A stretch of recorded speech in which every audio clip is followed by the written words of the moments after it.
Currently, the most popular categories on Pinterest are fashion, home and garden, food and beverage, and beauty. These are just general categories which could easily be used on Pinterest to generate traffic for a limitless number of products and services. In most cases, this is a good fit for business-to-consumer advertising or B2C. But don't write off your business-to-business or B2B just yet. You just have to get strategic and creative. When looking to build your boards, and for original content inspiration, consider the following. Repins. Repinning is the fastest and easiest way to bulk up your boards. Your category boards should be designed to inspire or educate anyone who visits your site. Even though a pin is repinned, you can add your own unique comment. Just make sure the source is always clear. Next, let's talk about the importance of adding the Save Pinterest button or widget to your website. This will increase engagement on Pinterest by neatly organizing content on your site that visitors want to refer back to on their board of choice. Once saved to their board, the save has the potential to be repinned. How will they know that they can repin website graphics to their Pinterest account? When they hover over the image, the Pinterest Save button will populate. Now let's talk about quote cards. Quote cards continue to be one of the most effective pins out there.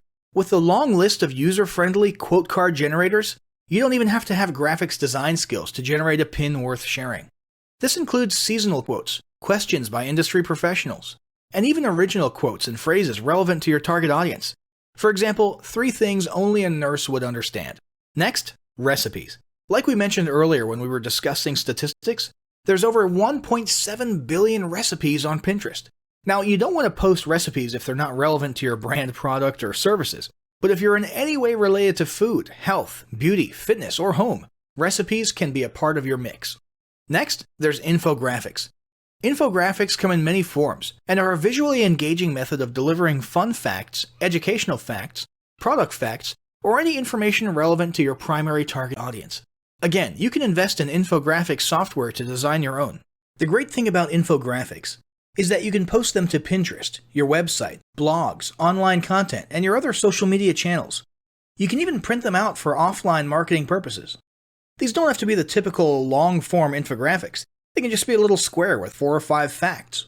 Next, there's visually engaging imagery. If you're new to Pinterest, then now is the time to start browsing. What you're searching for is the quality of the photos that are performing well, the ones with lots of repins and comments. What you'll notice is that most of the posts look as though they're professionally photographed. You might not have the budget for professional photography, which is where do-it-yourself editing tools come in.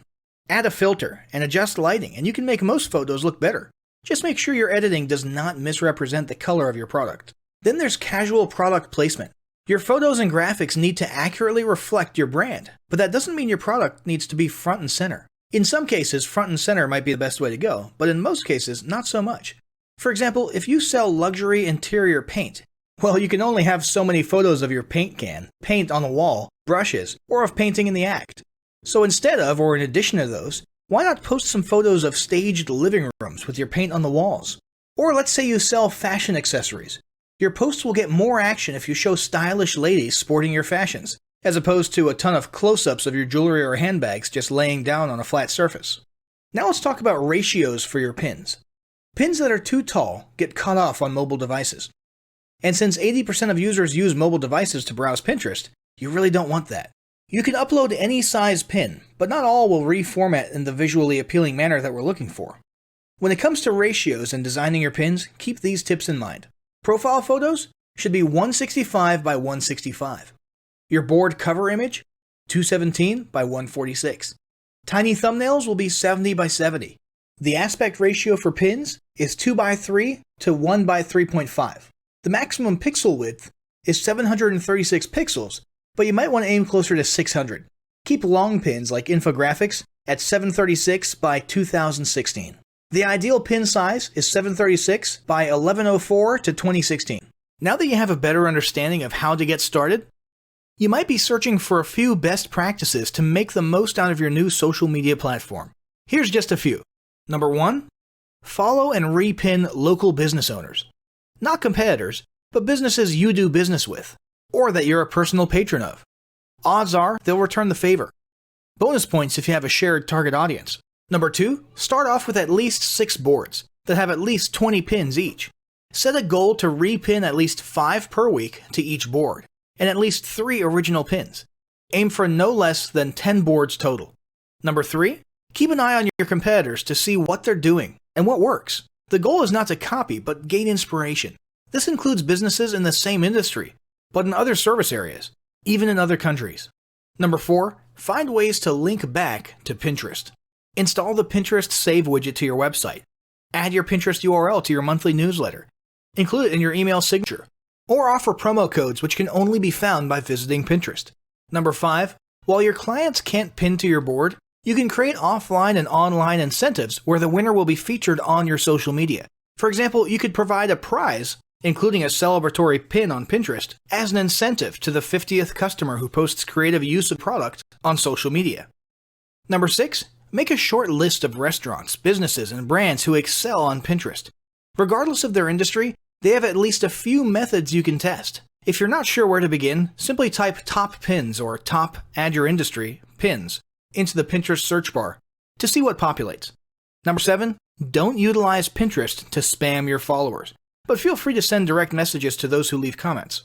Pinterest success will not occur overnight, but with steady activity and engagement, your organic marketing will begin to drive quality leads to your business, website, and sales funnels. Now, as great as all of this info is, it's not going to be of any use to you or your business if you don't apply what you've learned. So, roll up your sleeves and get ready to execute the steps in the following battle plan. Step 1. Spend an hour brainstorming your Pinterest marketing goals. Step 2.